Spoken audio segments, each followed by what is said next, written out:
Joel 2:28. അന്ന് ഇങ്ങനെ സംഭവിക്കും, എല്ലാവരുടെയും മേൽ എൻ്റെ ആത്മാവിനെ ഞാൻ വർഷിക്കും.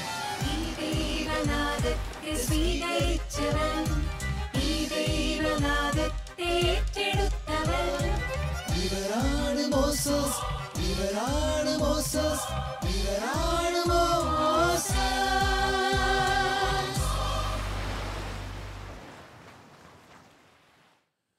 കത്തോലിക്ക കരിസ്മാറ്റിക് നവീകരണം ഒരു മുന്നേറ്റമോ പ്രസ്ഥാനമോ അല്ല. ഇത് പറഞ്ഞത് കരിസ്മാറ്റിക് നവീകരണത്തെ ഏറെ സ്നേഹിച്ച കാർഡിനൽ സ്യൂനൻസാണ്.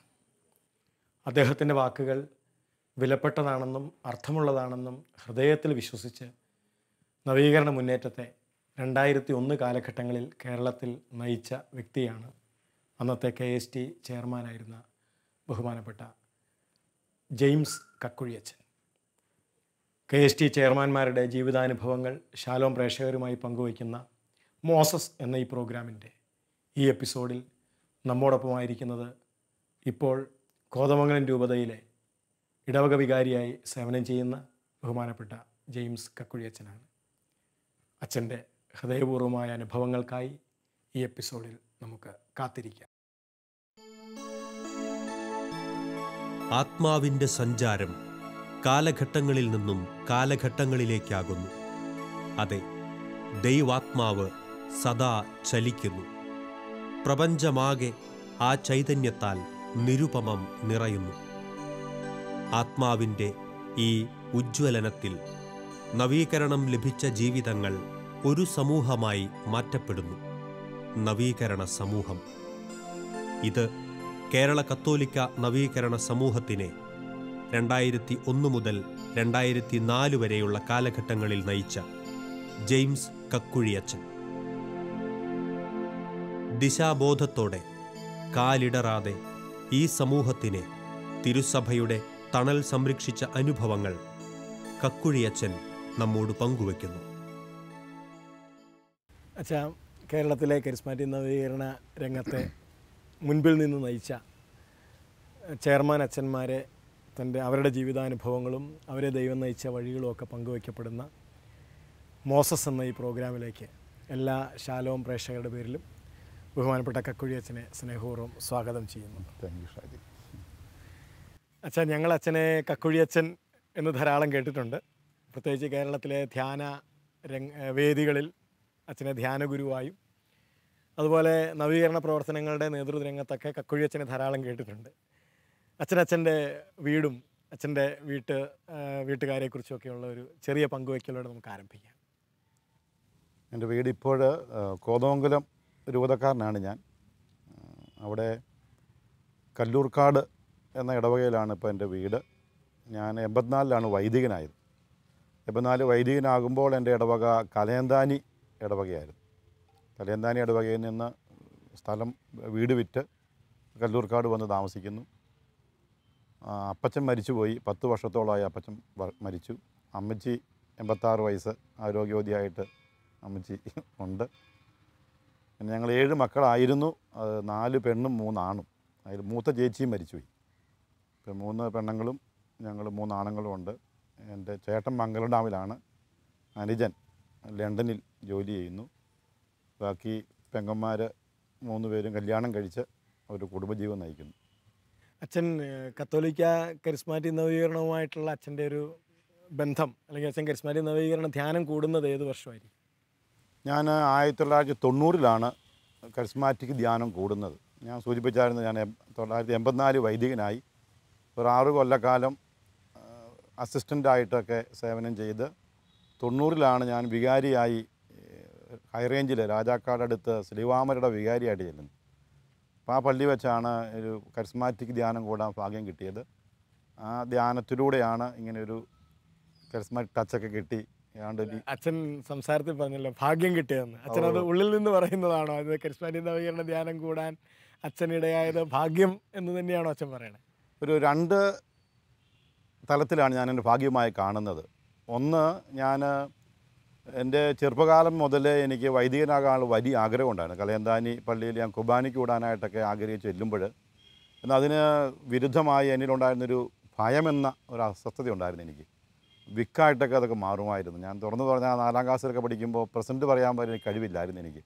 ഞാൻ പ്രസൻറ്റ് പറയാൻ വേണ്ടി എഴുന്നേറ്റ് നിന്നാൽ ഇങ്ങനെ പ്രാന്ന് ഇങ്ങനെ പറഞ്ഞുകൊണ്ടിരിക്കും, മുഴിപ്പിക്കാൻ പറ്റുന്നില്ല. അപ്പോൾ സാറ് പറയും താനോട് ഇരുന്നു, എൻ്റെ പേരിൽ ഇപ്പോൾ ഓൾറെഡി 10-30% ഇട്ട് കഴിഞ്ഞു. അപ്പോൾ അങ്ങനെ ഒരു ഭയത്തിന് വലിയ അടിമയായിരുന്നു ഞാൻ. കുർബാനയ്ക്ക് കൂടാൻ ചെന്നപ്പോഴും പേടി കാരണം ആൾക്കാരിൽ നിന്നൊക്കെ ഇറങ്ങിപ്പോന്നിട്ടുണ്ട് ഞാൻ. പക്ഷേ 75 SLC പാസ്സായി. ഞാൻ ദൈവകൃപയാൽ ഈ പറഞ്ഞ സെമിനാരിൽ എനിക്ക് അഡ്മിഷൻ കിട്ടി. ഈ സെമിനാർ ജീവിതകാലത്ത് പോലും കുർബാനയ്ക്ക് കൂടുമ്പോൾ ഭയമുള്ളത് കൊണ്ട് ഞാൻ ഇൻഫർമറി രോഗികളുടെ മുറിയിൽ പോയി ചെറിയ അഭിനയമൊക്കെ നടത്തി ഒളിച്ച് താമസിക്കുമായിരുന്നു. കാരണം ആ സമയത്ത് മറ്റുള്ളവർ കുർബാനയ്ക്ക് കൂടി തുടങ്ങിക്കോളും. അപ്പം അങ്ങനെയുള്ള ഒരു പേടിയുടെ അടിമത്വം. ആ സമയത്ത് വിക്കുണ്ടോ അച്ഛനെ? വിക്കുണ്ട് എനിക്ക്. ഞാൻ വിക്കും. അവൻ തന്നെ വിക്കണമെന്ന് അറിഞ്ഞാൽ സെമിനാരിയിൽ നിന്ന് പറഞ്ഞു വിടും. വിക്കുണ്ടെന്ന് അറിയും. ഞാൻ പരസ്യമായിട്ട് തന്നെ സ്റ്റഡി ഹാളിലൊക്കെ ഞങ്ങളുടെ പടിഞ്ഞാറക്കൊറ്റച്ചൻ റെക്ടറച്ചൻ ആ സമയത്ത് കുർബാനയുടെ പ്രാർത്ഥന ചൊല്ലിക്കുമായിരുന്നു. പക്ഷെ അന്നേരം എനിക്ക് വലിയ കുഴപ്പമില്ല. ആൾക്കാരെ കയറിയാൽ ഈ കുഴപ്പമുണ്ടാകും. അപ്പോൾ അച്ഛൻ പറഞ്ഞത് എനിക്ക് എന്തോ പിശാചുബാധ പോലെ ആളുകളോടൊക്കെ അച്ഛൻ ഇങ്ങനെ പറഞ്ഞ് ഇങ്ങനെ കളിയാക്കുമായിരുന്നു. അപ്പോൾ അങ്ങനെ ഒരു ഭയത്തിന് അടിമയായി. അതുകൊണ്ട് തന്നെ ഒരു അൾസർ രോഗത്തിനും അടിമയായി മാറി ഞാൻ. കാരണം വൈദികനായാൽ എങ്ങനെ കുർബാന ചൊല്ലും, എങ്ങനെ പ്രസംഗിക്കും, ആൾക്കാരെങ്ങനെ ഫേസ് ചെയ്യും. എന്നാൽ വൈദികൻ ആകാനുള്ള വലിയ ആഗ്രഹം ചെറുപ്പം തുടങ്ങി ഉണ്ട്. അതിനെക്കുറിച്ച് മറിച്ച് ചിന്തിക്കാനായിട്ട് പറ്റുന്നുമില്ല. അപ്പം അങ്ങനെ ഞാൻ എങ്ങനെയാണെങ്കിലും 84-ൽ വൈദികനായി. ഒരു 6 കൊല്ലക്കാലം എനിക്ക് ഈ അസ്വസ്ഥത വേട്ടയാടി. ഈ അൾസർ രോഗവും അതുപോലെ ഈ പേടിയൊക്കെ തന്നെ ഉണ്ടായിരുന്നു. അതുകൊണ്ട് പക്ഷേ 90-ൽ ഈ കരിസ്മാറ്റിക് ധ്യാനം കൂടിയപ്പോഴാണ് ദൈവാനുഗ്രഹത്താൽ പേടി മാറി. അന്ന് ഈ വചന ശുശ്രൂഷയ്ക്കും നവീന രംഗത്തും ദൈവകൃപ കിട്ടിയതാണ്. അന്ന് വചനം എടുത്തിട്ട് 25 കൊല്ലമായി ബൈബിൾ താഴെ വയ്ക്കാൻ. ഇന്ന് ഞാനിപ്പോൾ കണ്ടശാങ്കയുടെ ഇടവകയെ ധ്യാനിപ്പിച്ചുകൊണ്ടിരിക്കുന്നതിനിടയിലാണ് ഈ ശുശ്രൂഷയ്ക്കായിട്ട് ഈ പ്രോഗ്രാമിന് വന്നിരിക്കുന്നത്. ശരിക്കും ഈ ധ്യാനത്തിൽ അച്ഛൻ ഈ ധ്യാനം കൂടി ഭയം മാറി വിക്കുമാറി എന്നാണോ അച്ഛൻ? കറക്റ്റായിട്ട് സത്യമായിട്ടും പറയുകയാണ്. ഈ ധ്യാനത്തിലാണ് എനിക്ക് അത്ഭുതകരമായ ആന്തരികസൗഖ്യം കിട്ടുന്നത്. ആൾക്കാരെ ഫേസ് ചെയ്യാനും പേടി കൂടാതെ പറയാനും ഒക്കെ. അന്നത്തേതായിരുന്നെങ്കിൽ ഇന്നിപ്പോൾ ഇങ്ങനെ ഇരിക്കാൻ പറ്റത്തില്ലായിരുന്നു. ഈ കരിസ്മാറ്റിക് ധ്യാനത്തിലൂടെയാണ് എനിക്ക് അത്ഭുതകരമായ സൗഖ്യം. മാത്രമല്ല അൾസർ രോഗം മാറി കിട്ടി. മറ്റൊരു ഭക്ഷണം തന്നെ കഴിക്കാൻ മേലായിരുന്നു. അൾസർ രോഗം മാറി, ആന്തരിക സൗഖ്യം, ഭയം മാറി. പിന്നെ കുറേയൊക്കെ ദേഷ്യത്തിനും ഭയങ്കര ഒരു ദേഷ്യം ഉണ്ടായിരുന്നു. ആ ദേഷ്യത്തിൽ നിന്നൊക്കെ എനിക്ക് ഇങ്ങനെയൊക്കെ ഒന്ന് ഇരുന്ന് തരാൻ മാത്രമൊക്കെ ഒരു പക്വതയൊക്കെ ഉണ്ടായത് ഈ ഒരു കരിസ്മാറ്റിക് ധ്യാനത്തിൻ്റെ. അപ്പോൾ ശരിക്കും പറഞ്ഞാൽ കരിസ്മാറ്റിക് നവീകരണ ധ്യാനം അച്ഛനെ അടിമുടി സുഖപ്പെടുത്തി. തീർച്ചയായിട്ടും. മാത്രമല്ല കുറച്ചൊക്കെ ഈ അന്നത്തെ കാലഘട്ടത്തിൽ ഞങ്ങളുടെ രൂപതയിലൊക്കെ ഈ ആൾക്കാരെ കിട്ടാൻ ചീട്ട് കളിക്കണം. ചില ഹൈ റേഞ്ചിലൊക്കെ നായാട്ടിന് കൊണ്ടുപോകണം ആൾക്കാരെ. ഇങ്ങനെയൊക്കെ പരിപാടിയൊക്കെ ഉണ്ടായിരുന്നു. ഞാൻ കുറേയൊക്കെ അങ്ങനെ കുറേ സിനിമയ്ക്ക് പിള്ളേരെ കൊണ്ടുപോകും. അങ്ങനെ കുറച്ചൊരു ഭൗതിക ലെവലിലാണ് ആൾക്കാരെ ആകർഷിക്കാൻ ആഗ്രഹിച്ചിരുന്നത്. അതായത് ഒരു ഇടവകയിൽ ഇരിക്കുമ്പോൾ ആളുകളെ ആകർഷിക്കാൻ വേണ്ടി ഇങ്ങനെയുള്ള ചില ചെപ്പിടി വിദ്യകൾ, ചീട്ടുകളി, മീൻപിടുത്തം, നായാട്ട്, ഹൈ റേഞ്ച് പശ്ചാത്തലത്തിൽ. അപ്പോൾ അങ്ങനെയൊക്കെയുള്ള രീതിയിൽ ഇച്ചിരി പ്രാർത്ഥിക്കുമായിരുന്നു. പക്ഷേ പ്രാർത്ഥനയൊക്കെ ഇടയ്ക്ക് ഇങ്ങനെ മുടങ്ങിപ്പോകും, അല്ലെങ്കിൽ യാന്ത്രികമായിട്ടൊക്കെ പോയിക്കൊണ്ടിരുന്നത്. പക്ഷേ ഈ ധ്യാനം കൂടിയത് തുടങ്ങി അതെല്ലാം ദൈവകൃപയാൽ മാറിക്കിട്ടി എനിക്ക്. പിന്നെ ചീട്ട് കളിക്കണമെന്നോ സിനിമ കാണണമെന്നോ യാതൊരു ചിന്തയില്ല രംഗത്ത്. പിന്നെ ഫുൾ ടൈം ഇങ്ങനെ നവീകരണ രംഗത്തിൽ പ്രവർത്തിക്കണം. അതുകൊണ്ടാണ് തിരുവാമലയിൽ നിന്നൊക്കെ 8 കിലോമീറ്റർ നടന്ന് രാജാക്കാട് വന്ന് കരിസ്മാറ്റിക് പ്രേയർ ഗ്രൂപ്പിലൊക്കെ പങ്കെടുക്കുമായിരുന്നു. പിന്നെ ഇടവകയിലും രാത്രി ആരാധന, പ്രാർത്ഥനാ ഗ്രൂപ്പ്, ഗ്രൂപ്പ്, മദ്യപാനികളെ വിമോചനത്തിനായി കൊണ്ടുപോവുകയും അവർ വരികയും അങ്ങനെ ഫുൾ ടൈം എന്ന ലെവലിൽ നവീകരണ രംഗത്ത് വരാനായിട്ട് ഇടയായി. അതെ, പരിശുദ്ധാത്മാവ് വന്നു കഴിയുമ്പോൾ നിങ്ങൾ ശക്തി പ്രാപിക്കും. ആറിയവ ചൂടാക്കപ്പെടും, തളർന്നവ ഉണർന്നെഴുന്നേൽക്കും, കെട്ടുപോയ കനലുകൾ തീപിടിക്കും, ബലമില്ലാത്തവയെല്ലാം ശക്തി പ്രാപിക്കും. എല്ലാം ഒരു പുതിയ സൃഷ്ടിയായി മാറ്റപ്പെടുന്നു. കക്കുഴിയച്ഛൻ്റെ ജീവിതത്തിൻ്റെ സകല മേഖലകളിലും നവീകരണ ചൈതന്യം ഒരു പുതിയ പരിവർത്തനം നൽകി. ഇവയെല്ലാം ദൈവസ്നേഹത്തിൻ്റെ വലിയ ആർദ്രതയിലേക്ക് ഈ പുരോഹിതനെ നയിച്ചു. അച്ഛൻ സാധാരണ രീതിയിൽ നമ്മൾ പറയുമല്ലോ, ഈ കരിസ്മാറ്റിക് നവീകരണ ധ്യാനം കൂടിക്കഴിയുമ്പോഴാണ്, അല്ലെങ്കിൽ കൂടിക്കഴിയുമ്പോൾ നമുക്കൊരു ദൈവാനുഭവം കിട്ടുന്നു എന്ന്. ഇപ്പോൾ അച്ഛൻ പറഞ്ഞു വരുന്നതെല്ലാം അങ്ങനത്തെ കാര്യങ്ങളാണ്. കരിസ്മാറ്റിക് നവീകരണ ധ്യാനം കൂടിയപ്പോൾ അച്ഛന് സൗഖ്യം കിട്ടി, ആന്തരിക സൗഖ്യം കിട്ടി. അച്ഛനെ ഒരു ദൈവവുമായിട്ടുള്ള അച്ഛൻ്റെ ഒരു വ്യക്തിബന്ധത്തിൽ കരിസ്മാറ്റിക് നവീകരണ ധ്യാനം അച്ഛനെ എത്രത്തോളം സഹായിച്ചിട്ടുണ്ട്? സെമിനാറിലൊക്കെ പഠിക്കുമ്പോൾ താത്വികമായിട്ടാണല്ലോ പഠിക്കുന്നത്. ദൈവമുണ്ട്, പ്രത്യേകിച്ച് തോമസ് അക്വീനാസിൻ്റെയൊക്കെ ബുദ്ധിപരമായിട്ടുള്ള ദൈവ അസ്തിത്വത്തെ തെളിയിക്കുന്ന പഠനങ്ങളൊക്കെ അത് അതിൻ്റേതായ ലെവലിൽ തീർച്ചയായിട്ടും ആവശ്യമാണ്. പക്ഷേ ഞാൻ പറഞ്ഞു 84 വൈദികനായി 6 കൊല്ലം കഴിഞ്ഞ് 90 ധ്യാനം കൂടുമ്പോൾ ഈ എന്നെ പേര് ചൊല്ലി വിളിക്കുന്ന ഒരു ദൈവം, പ്രത്യേകിച്ച് എൻ്റെ ആ കൗൺസിലിങ്ങിൽ ധ്യാനം കൂടുമ്പോൾ ഒരു കോഴിക്കോടുകാരനൊരു തോമാച്ചൻ ചേട്ടൻ എന്നെ കൗൺസിലിംഗ് നടത്തുന്നത്. അപ്പോൾ അദ്ദേഹം എന്നോട് ചോദിച്ചു എൻ്റെ മുഖത്ത് അടി കിട്ടിയിട്ടുണ്ടോയെന്ന്. ഞാൻ പറഞ്ഞു അങ്ങനെ എന്നെ അടിക്കാൻ സാധ്യതയില്ല, കാരണം സ്വഭാവം എൻ്റെ നോട്ടത്തിൽ നല്ലതാണല്ലോ എൻ്റെ. അപ്പോൾ അദ്ദേഹം കൊണ്ട് ചോദിച്ചു കുട്ടിച്ചെന്ന് പേര് കാണുന്നുണ്ടല്ലോ എന്ന് പറഞ്ഞു. അടുത്ത ചോദ്യം, ഈ പേര് കേട്ടപ്പോൾ എനിക്ക് കാര്യം മനസ്സിലായി. എൻ്റെ അയലോക്കംകാരൻ കുട്ടിച്ചൻ, ഞങ്ങൾ സ്കൂളിൽ ഒന്നിച്ച് പോകുന്ന വഴിക്ക് ഒരിക്കൽ വഴക്കുണ്ടായി. ഈ കുട്ടിച്ചൻ എനിക്ക് കിട്ടുന്ന അടിച്ചു, എൻ്റെ മുഖത്തടിച്ചു. അടി കിട്ടിയപ്പോൾ ഞാൻ കരഞ്ഞുകൊണ്ട് തൂത്ത് ഇങ്ങനെ പോകുന്നത്. അപ്പോഴാണ് എൻ്റെ ജീവിതത്തിൽ സംഭവിച്ച ഒരു വേദനയുടെ കാര്യം പോലും തമ്പരാൻ അറിയുന്നുണ്ട്. ഞാൻ നിന്നെ പേര് നീ എൻ്റേതാന്നൊക്കെ പറയുന്ന ഒരു അനുഭവം ഈ കൗൺസിലിങ്ങിലൂടെയൊക്കെ കിട്ടിക്കഴിഞ്ഞപ്പോഴാണ് ഒരു വ്യക്തിപരമായ ദൈവം എന്നെ അറിയുന്നുണ്ടെന്നുള്ളൊരു ബോധ്യത്തിലേക്കെല്ലാം വന്നത്. അപ്പം അങ്ങനെ ഒരു അപ്പോൾ അങ്ങനത്തെ ഒരു ദൈവവുമായിട്ടുള്ളൊരു വ്യക്തിബന്ധമാണ് ശരിക്കും കരിസ്മാറ്റിക് നവീകരണ ധ്യാനത്തിലൂടെ അച്ഛൻ ആരംഭിച്ചത്.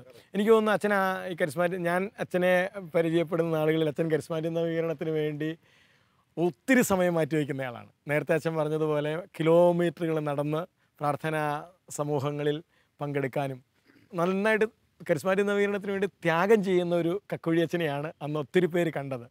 എന്തുകൊണ്ടായിരിക്കും അച്ഛൻ ഈ കരിസ്മാറ്റിക് നവീകരണത്തിന് വേണ്ടി ഇത്രയും ത്യാഗമെടുക്കാൻ അച്ഛനെ പ്രേരിപ്പിച്ചതെന്നാണ്? ഒന്നാമത്തെ കാര്യം, ഈ കരിസ്മാറ്റിക് നവീകരണം ഞാൻ മനസ്സിലാക്കുന്നിടത്തോളം ഇത് ഒരു പരിശുദ്ധാത്മാവിൻ്റെ ഒഴുക്കാണെന്ന് ഈ കാർഡിനൽ സൂനൻസ് കരിസ്മാറ്റിക് മൂവ്മെൻറ്റ് നിർവചിച്ചത് ഞാൻ വായിക്കാനിടയായി. അദ്ദേഹത്തിൻ്റെ അഭിപ്രായത്തിൽ it is not a movement, it is not a pious association, it is not a piety to the holy spirit, but it is the move of the spirit. ഇത് പരിശുദ്ധാത്മാവിൻ്റെ ഒഴുക്കാണിത്. പരിശുദ്ധാത്മാവ് ഒഴുകുന്നത് പരിശുദ്ധാത്മാവിൻ്റെ ഇഷ്ടം അനുസരിച്ചാണ്. ആരിൽ ഒഴുകണമെന്ന് പരിശുദ്ധാത്മാവ് തീരുമാനിക്കുന്നത്. അപ്പോൾ എനിക്ക് തോന്നി എന്നിൽ ദൈവത്തിൻ്റെ കൃപ ഒഴുകുന്നുണ്ട്, പരിശുദ്ധാത്മാവ് ഒഴുകുന്നതിനെ തടഞ്ഞു നിർത്താൻ എനിക്ക് പറ്റത്തില്ലല്ലോ. അപ്പോൾ എൻ്റെ ഒരു ആഗ്രഹത്തെക്കാൾ ഉപരി എനിക്ക് തോന്നുന്നു ദൈവത്തിൻ്റെ ഒരു ആഗ്രഹമാണ് ഞാനിങ്ങനെയൊക്കെ പ്രവർത്തിക്കണം, ഇങ്ങനെയൊക്കെ പോകണം എന്ന്. അത് എനിക്കറിയില്ല അതെങ്ങനെയാണെന്നുള്ളത്. ഭയങ്കര ഒരു ഉന്മേഷമാണ് നമുക്ക്. മണിക്കൂറുകൾ അന്ന് എനിക്ക് 300-ൽ പരം ഇടവക്കാരുള്ള സിലുവാമല ഇടവക 9 വാർഡുണ്ട്. വാർഡ് മീറ്റിങ്ങുകൾ നടത്തും, പള്ളിയിലെ എല്ലാ കാര്യങ്ങളും നടത്തിയിട്ട് പിന്നെ സമയം കണ്ടെത്തിയാണ് ഞാനിങ്ങനെ കിലോമീറ്ററുകളൊക്കെ പോകുന്നതും ആൾക്കാരുമായിട്ട് ബന്ധപ്പെടുന്നതും. എനിക്കറിയില്ല, പൗലോസ്ലീഹ പറയുന്നുണ്ടല്ലോ, ക്രിസ്തുവിൻ്റെ സ്നേഹം എന്നെ പ്രചോദിപ്പിക്കുന്നു. 2:5-14 ക്രിസ്തുവിൻ്റെ സ്നേഹം എന്നെ പ്രചോദിപ്പിക്കുന്നു. അതിൽ എനിക്കൊന്നും പറയാനില്ല രംഗത്ത്. തീർച്ചയായിട്ടും അതാണ് അച്ഛനെ ഈ വിശ്രമമില്ലാതെ കരിസ്മാറ്റിക് നവീകരണത്തിൽ പ്രവർത്തിക്കാൻ പ്രേരിപ്പിച്ചത്. അപ്പോൾ അച്ഛാ ഒന്നുകൂടി, അതായത് ഈ കരിസ്മാറ്റിക് നവീകരണ ധ്യാനത്തിൻ്റെ ഒരു പ്രധാനപ്പെട്ട വശമാണ് ഒരു പ്രാർത്ഥനാനുഭവം. അതായത് ധ്യാനം കൂടുന്ന ആളുകൾ നേരത്തത്തിൽ നിന്നും വ്യത്യസ്തമായിട്ട് ഒരു പ്രാർത്ഥനയുടെ മനുഷ്യരാകുന്നു. അച്ഛൻ്റെ പ്രാർത്ഥനാ ജീവിതത്തെ കരിസ്മാറ്റിക് നവീകരണം എങ്ങനെയാണ് സ്വാധീനിച്ചത്? ഞാൻ സൂചിപ്പിച്ചായിരുന്നു, ഞാൻ പ്രാർത്ഥിക്കുന്നുണ്ടായിരുന്നു, കുർബാനയിലൊക്കെ പ്രസംഗിക്കുന്നുണ്ടായിരുന്നു. പക്ഷേ അതൊക്കെ ഒരു യാന്ത്രികമായി നമുക്കെന്തോ ഇങ്ങനെ ചൊല്ലിക്കൂട്ടി പോകുന്ന രീതിയായിരുന്നു. ഞാൻ കൊന്ത ചെല്ലുമായിരുന്നു. കൊന്ത ചെല്ലുമ്പോഴൊക്കെ അന്ന് ഇരുന്നൊക്കെ ചൊല്ലിക്കൊണ്ടിരുന്നത്, ഈ 84 കാലഘട്ടം വരെയൊക്കെ. പക്ഷേ ഈ ധ്യാനം കൂടി വന്നതിന് ശേഷം മുട്ടുകുത്തി കൈ വിരിച്ചു പിടിച്ചൊക്കെ കൊന്തയിലാണുള്ളൊരു പ്രേരണ. മാത്രമല്ല ലുത്തിനിയായൊക്കെ ചെല്ലുമ്പോൾ ഞങ്ങൾക്ക് വേണ്ടി അപേക്ഷിക്കണമെന്ന് മാതാവിൻ്റെ ലുത്തിനിയായി പ്രാർത്ഥിക്കുമ്പോൾ എൻ്റെ ഇടവകയിൽപ്പെട്ട ഓരോ കുടുംബത്തെയും വ്യക്തികളെയൊക്കെ ഓർത്ത് അവരെയും കൂടി അനുഗ്രഹിക്കണമേ എന്നൊക്കെ പറഞ്ഞ് പ്രാർത്ഥിക്കാനും കൈവിരിച്ചു പിടിച്ച് പ്രാർത്ഥിക്കാനൊക്കെ. അതുപോലെ ബൈബിളൊക്കെ സെമിനാരി പഠിച്ചെങ്കിലും നമുക്കതൊക്കെ പരീക്ഷ എഴുതി മറന്നു പോകുമായിരുന്നു. പക്ഷേ പിന്നീട് ഈ വചനം വായിക്കാനും, വചനം വായിക്കുമ്പോൾ തന്നെ വചനങ്ങളിങ്ങനെ സ്പർശിക്കുന്ന അനുഭവം ഉണ്ടാകുമായിരുന്നു. അപ്പോൾ അതുകൊണ്ട് തന്നെ ആ വചനം പറയാനും ഈ പ്രഘോഷണത്തിലൊക്കെ, മറ്റേ തുറന്നു പറഞ്ഞാൽ ഈ സിനിമ കാണുന്ന കാര്യമൊക്കെ പറഞ്ഞിരുന്നല്ലോ, അത് കണ്ടിട്ട് അതിൻ്റെ കഥയൊക്കെ ആയിരുന്നു ഒരു കാലത്ത് ഈ പ്രസംഗത്തിൽ അറിയാതെ വന്നുകൊണ്ടിരുന്നത്.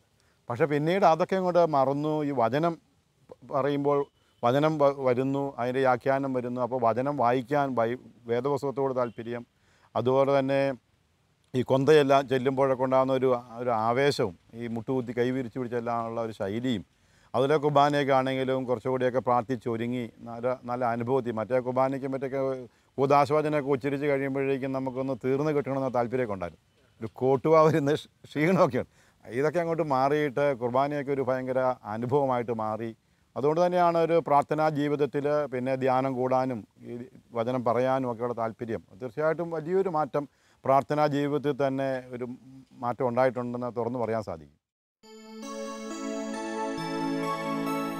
വചനാധിഷ്ഠിത ജീവിതത്തോടുള്ള ആഭിമുഖ്യം ആത്മാവിൻ്റെ തലോടൽ വഴി അച്ഛനു ലഭിച്ചു. പ്രാർത്ഥനയിൽ തീക്ഷ്ണതയോടെ വ്യാപരിക്കാനും അതുവഴി പ്രവർത്തനത്തിൽ പുത്തൻ കൃപകൾ നിറയ്ക്കാനും സാധിച്ചു. ദൈവരാജ്യവയലിലെ ഒരു ആത്മചൈതന്യമേറിയ വേലക്കാരനായി ഈ ജീവിതശൈലി അച്ഛനെ മാറ്റിത്തീർത്തു. അതെ, നവീകരണം ഒരു ഉടച്ചുവാർക്കലാണ്, ദൈവമായ കുശവന്റെ കയ്യിലെ കളിമണ്ണുപോലെ. അച്ഛാ, അതുപോലെ കക്കുഴിയച്ഛനെക്കുറിച്ച് ആളുകൾ പറയുന്നതും ഞാൻ വ്യക്തിപരമായിട്ട് ശ്രദ്ധിച്ചിട്ടുള്ള, അച്ഛൻ ഒരു പ്രസംഗിക്കാൻ, വചനം പ്രസംഗിക്കാനൊക്കെ കയറി നിന്നാൽ അച്ഛനിൽ ഒരു തടസ്സവും കൂടാതെ വചനം ഒഴുകുന്നത് ഞങ്ങൾ കണ്ടിട്ടുണ്ട്. എന്തായിരിക്കും അച്ഛൻ ഈ വചനത്തെ അച്ഛൻ എങ്ങനെയാണ് കരിസ്മാറ്റിക് നവീകരണ ധ്യാനം കൂടിയതിന് ശേഷം ദൈവവചനം അച്ഛൻ എങ്ങനെയാണ് അത് പഠിക്കാനോ അല്ലെങ്കിൽ ധ്യാനിക്കാനോ അച്ഛനെടുത്ത ഒരു രീതി എന്താണ് ദൈവവചനത്തെ ഒന്ന് ഹൃദയത്തിൽ കൊണ്ടുവരാനായിട്ട്? ഒന്നാമത്തെ കാര്യം, ഇതൊരു എൻ്റെ ഒരു പ്രയത്നത്തെക്കാൾ ഉപരി എനിക്ക് ഞാൻ ധ്യാനിപ്പിക്കുമ്പോൾ കൂടുതലും വചനാധിഷ്ഠിതമായിട്ടാണ് ധ്യാനിപ്പിക്കുന്നത്. വചനം കോട്ട് ചെയ്ത് തന്നെ പറയുന്നുണ്ട്. ഒന്ന് എന്തോ വലിയൊരു കൃപയായിട്ട് എനിക്ക് തോന്നുന്നത്. കാരണം നമ്മൾ ഒരു വചനപ്രഘോഷണം കേൾക്കുമ്പോൾ അതിനകത്ത് പറയുന്ന വചനങ്ങൾ നമുക്ക് അറിയാതെ തന്നെ പിന്നീട് നമ്മുടെ ഓർമ്മയിലേക്ക് വരികയും, അതുപോലെ ഞാൻ വചനം വായിക്കുമ്പോൾ സ്പർശിക്കുന്ന വചനങ്ങൾ നമുക്കത് ആ സമയത്ത് വചനത്തിൽ പറയുന്നുണ്ടല്ലോ, എന്ത് പറയണമെന്ന് നിങ്ങൾ നേരത്തെ കരുതിക്കൂട്ടി പോകണ്ട, സമയത്ത് പരിശുദ്ധാത്മാവ് നമുക്ക് തോന്നിച്ചു തരും എന്നൊക്കെയുള്ള ആ വചനത്തെ ആസ്പദമാക്കി പറയുമ്പോൾ ദൈവിക ഇടപെടലെന്ന് എനിക്ക് പറയാൻ പറ്റത്തുള്ളൂ. പിന്നെ പെയിൻ എടുത്തു, തീർച്ചയായിട്ടും എവിടെ വചനപ്രഘോഷണമൊക്കെ ഉണ്ട് അവിടെയൊക്കെ പോയിരിക്കുകയും നോട്ട് എഴുതിയെടുക്കുകയും. ഞാൻ സെമിനാരിയിൽ എബനാരി വൈദികനായെന്ന് ഞാൻ സൂചിപ്പിച്ചു. അതുവരെ ധ്യാനം കൂടുമ്പോൾ നോട്ടൊന്നും എഴുതിയെടുക്കാറില്ലായിരുന്നു. പക്ഷേ കരിസ്മാറ്റിക് നവീകരണ ധ്യാനം കഴിഞ്ഞതിന് ശേഷം ധ്യാനത്തിന് പോകുമ്പോൾ നോട്ട് ബുക്കായിട്ട് പോകുന്നത്, എഴുതിയെടുക്കും. മാത്രമല്ല ഞങ്ങൾ പിന്നെ ഈ ധ്യാനത്തിന് വേണ്ടി ഒരുങ്ങി. യഥാർത്ഥത്തിൽ ക്രിസ്ത്യൻ ടീം നമ്മുടെ കോട്ടയത്തു നിന്ന് ഞങ്ങളെ വാഴത്തോപ്പിൽ ലത്തീംപള്ളി പോയിരുന്ന് കരിസ്മാറ്റിക് നവീകരണ രംഗത്തുള്ള ഈ ജോസഗിരി സബ്സോണിൽപ്പെട്ട കുറേ ആൾക്കാരൊക്കെ ആയിട്ട് ഞാൻ സിസ്റ്റർ കാതറീൻ, ഞങ്ങളൊരു കുഞ്ഞാപ്പൻ അദ്ദേഹം മരിച്ചുപോയി. അപ്പോൾ ഞങ്ങളെല്ലാം കൂടി പോയിരുന്ന് ഈ വചനം വ്യാഖ്യാനിക്കാനും പ്രസംഗിക്കാനൊക്കെ ഒരുങ്ങുന്നുണ്ടായിരുന്നു. പിന്നെ ഞങ്ങൾ വലിയവരെ ധ്യാനിപ്പിക്കും. അങ്ങനെ ആദ്യം ഞാൻ ക്രിസ്ത്യൻ ധ്യാനത്തിനാണ് പോകുന്നത്. അപ്പോൾ ക്രിസ്ത്യൻ ധ്യാനത്തിന് വേണ്ടി ഒരുങ്ങി. അതുപോലെ വലിയവരെ ധ്യാനിപ്പിക്കാൻ വേണ്ടി ഒരു ജോസഫ് അച്ഛനെ വിളിച്ചു വരുത്തി ഞങ്ങൾക്ക് ക്ലാസ് എടുക്കാനൊക്കെ പറഞ്ഞ് ഞങ്ങൾ ക്ലാസ് എടുത്തു. അപ്പോൾ അതൊക്കെ ഞങ്ങൾ അവിടെ പ്രാക്ടീസ് ചെയ്തു. അങ്ങനെ ഒരു ഒരുക്കം ഉണ്ടായിരുന്നു ഇതിൻ്റെ പിന്നിൽ. വളരെ നല്ല രീതിയിലൊക്കെ ഒരുങ്ങിയൊക്കെയാണ് ആദ്യം ക്രിസ്ത്യൻ ധ്യാനം നടത്തി, പിന്നെ വലിയവരെ ധ്യാനിപ്പിക്കാൻ തുടങ്ങി. അങ്ങനെയാണ് ഞാൻ ഈ 90 തന്നെ രൂപ ഡയറക്ടറായിട്ട് മാറുന്നത്. രൂപ ഡയറക്ടറായിട്ട് വന്നു കഴിഞ്ഞപ്പോൾ ജീവജ്യോതി എന്ന രൂപതയുടെ പാസ്റ്റർ സെൻറ്ററിൽ ധ്യാനിപ്പിക്കേണ്ടതായിട്ട് വന്നു. കാരണം കോതമംഗലം രൂപതയുടെ ടീം അവിടെ ധ്യാനിപ്പിക്കണം. അപ്പോൾ ധ്യാനത്തിന് വേണ്ടി ദൈവത്തിൽ ആശ്രയിച്ച് പ്രാർത്ഥിച്ചു, വചനം വായിച്ചു, ഒരുങ്ങി. അങ്ങനെയാണ് ഇന്ന് ഒരു 25 കൊല്ലമായി ഇതിനകത്ത് നിലനിന്ന് പോകുന്നത്. അപ്പോൾ അച്ഛൻ ശരിക്കും പറഞ്ഞാൽ നമ്മുടെ പരിശ്രമങ്ങൾ ഇതിനകത്ത് വളരെ അത്യാവശ്യമാണ്. തീർച്ചയായിട്ടും ദൈവവചനം വായിക്കാനും പഠിക്കാനും ധ്യാനിക്കാനും ഒക്കെയുള്ള പരിശീലിക്കാനും പ്രസംഗിച്ച് പരിശീലിക്കാനും ഒക്കെ നമ്മുടെ ഭാഗത്തുനിന്ന് പരിശീലനമൊക്കെ ഉണ്ടാകണം. ദൈവസന്നിധിയിൽ പരിപൂർണമായി സമർപ്പിക്കുന്ന ജീവിതങ്ങളെ ദൈവം ഏറ്റെടുക്കുന്നു. ഈ സമർപ്പണമാണ് സജീവമായ ബലിജീവിതം. കുരിശിലേക്ക് നോക്കിയുള്ള നമ്മുടെ ജീവിതം ചെന്നെത്തുന്നത് ആത്മാക്കളെ തേടിയുള്ള പ്രയാണത്തിലേക്കാണ്. ഈ കൃപയാണ് ഓരോ ധീരരായ ശുശ്രൂഷകർക്കും സ്വർഗം നൽകുന്നത്. അച്ഛാ, ഒന്നുകൂടി, അതായത് കരിസ്മാറ്റിക് നവീകരണത്തിന് വേണ്ടി അച്ഛൻ കരിസ്മാറ്റിക് നവീകരണ ധ്യാനം കൂടിയതിന് ശേഷം പിന്നീട് അച്ഛനെ ആളുകൾ വിളിക്കുന്ന അല്ലെങ്കിൽ അച്ഛൻ അറിയപ്പെടുന്നത് കരിസ്മാറ്റിക് അച്ഛനായിട്ടാണ്. അച്ഛൻ ഒരു കരിസ്മാറ്റിക് അച്ഛനാണ്. എന്തുകൊണ്ടാണ് കരിസ്മാറ്റിക് നവീകരണത്തിന് അച്ഛൻ ഇത്രയും പ്രാധാന്യം കൊടുക്കുന്നതിൻ്റെ ഒരു കാരണം എന്താണ്? ഞാനത് ഓൾറെഡി സൂചിപ്പിച്ച് കഴിഞ്ഞു. ഞാനിപ്പോൾ എന്തായിരിക്കുന്നുവോ എനിക്ക് തോന്നുന്നു, ഞാൻ ആ കരിസ്മാറ്റിക് ധ്യാനം കൂടിയില്ലായിരുന്നെങ്കിൽ എൻ്റെ വൈദിക ജീവിതം ഏതൊരു തലത്തിൽ പോകുമായെന്ന് എനിക്ക് പറയാൻ പറ്റത്തില്ല. കുറച്ചൊക്കെ ഈ ഭൗതിക ചിന്തകളും ആൾക്കാരെ ക്യാൻവാസ് ചെയ്യാനായിട്ടുള്ള പരിശ്രമങ്ങളും ഒക്കെ മറ്റുള്ള തലത്തിലായിരുന്നല്ലോ. അപ്പം അങ്ങനെ പോയാൽ ഇന്ന് കിട്ടുന്ന ഒരു സൗഖ്യം, തീർച്ചയായിട്ടും കർത്താവ് ജനിച്ചപ്പോൾ മാലാഖമാർ പാടിയല്ലോ സന്തോഷ സദ്വാർത്ത, ആ ഒരു സന്തോഷമുണ്ട്. അതുപോലെ ഈശോ പറഞ്ഞ് സമാധാനം തരുന്നു, ആ സമാധാനം യഥാർത്ഥത്തിൽ അനുഭവിക്കാൻ സാധിക്കുന്നുണ്ട്.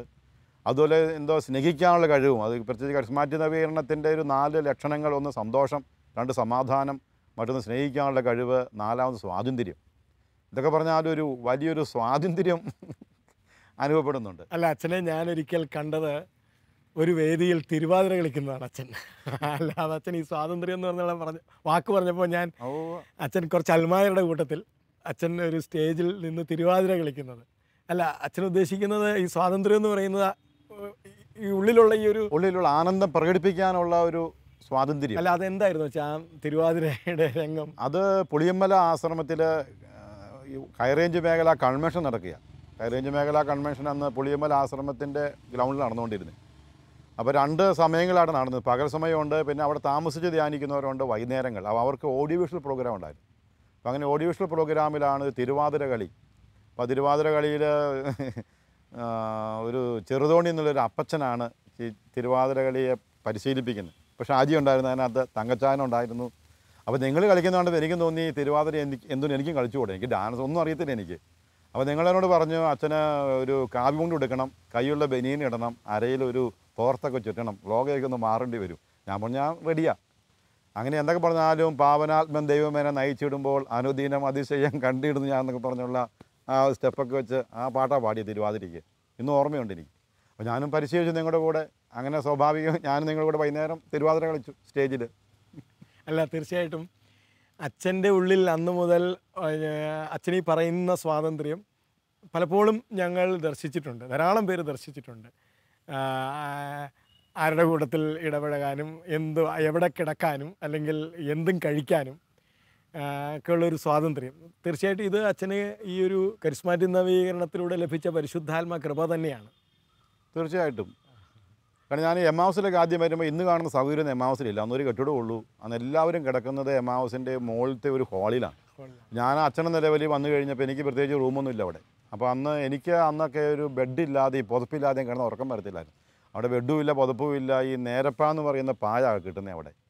അപ്പോൾ അത് ഒരെണ്ണൊക്കെ കിട്ടാനുള്ളൂ. ഞാനെന്നാൽ അതായത് തറയിൽ കിടന്നിട്ട് പുതപ്പില്ലാതെ ഉറങ്ങാൻ പറ്റത്തില്ല. അപ്പോൾ ഞാൻ ഈ പായ എടുത്ത് എൻ്റെ ദേഹത്തിട്ടിയാൻ അത് ഉറക്കം കിട്ടി.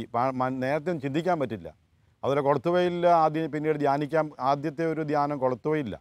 അവിടെയൊക്കെ ധ്യാനിക്കാൻ ചെന്നപ്പോൾ ക്യൂ നിന്ന് ഈ ഭക്ഷണം കഴിക്കണം, വാങ്ങിക്കണം. അച്ഛനെന്ന ലെവലിൽ ഞാൻ നിന്നിട്ടുമില്ല, എനിക്ക് നിൽക്കാൻ പറ്റത്തുമില്ല. എനിക്ക് പ്രത്യേകിച്ച് മുറിയും മേശയും വിളമ്പാൻ ആൾക്കാരൊക്കെ വേണമല്ലോ. പക്ഷെ അന്നൊക്കെയാണ് ആദ്യമായിട്ട് എനിക്കൊരു ദൈവം സ്വാതന്ത്ര്യം തരുന്നുണ്ടെന്ന് മനസ്സിലായത്. ആ ക്യൂവിൽ നിന്ന് കാത്തുനിന്ന് ഭക്ഷണം വാങ്ങിക്കുന്നു, ഞാൻ തന്നെ പാത്രം കഴുകുന്നു. പ്രത്യേകിച്ച് ആനുകൂല്യമൊന്നും കിട്ടില്ല എനിക്കവിടെ.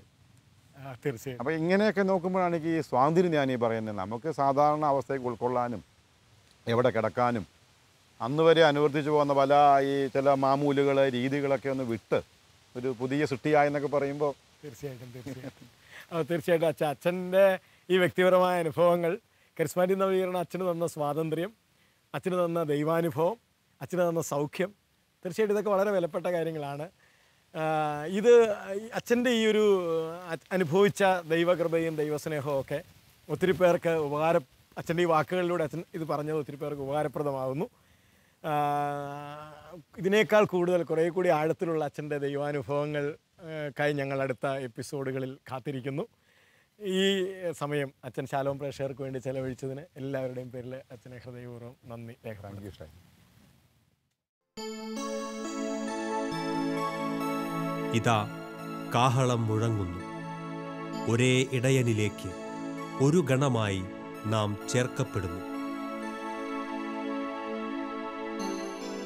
ആലകൾ നിറഞ്ഞു കവിയട്ടെ. സ്വർഗീയ ഭവനത്തിലേക്ക് ഒരു ആത്മാവിനെയെങ്കിലും എത്തിച്ച അഭിമാനത്തോടെ നമുക്കും ഈ യുഗാന്ത്യ ശുശ്രൂഷയിൽ ആ വലിയ ഇടയനോടൊപ്പം ചേരാം.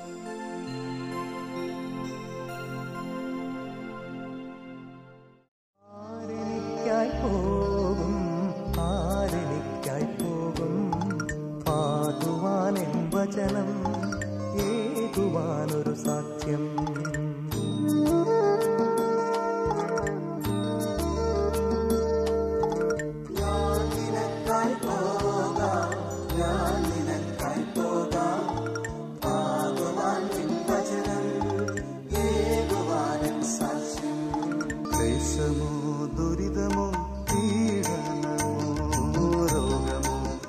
ദുഃഖമോ നഗ്നതയോ, ക്ലേശമോ ദുരിതമോ പീഡനമോ രോഗമോ ദുഃഖമോ നഗ്നതയോ, അകറ്റു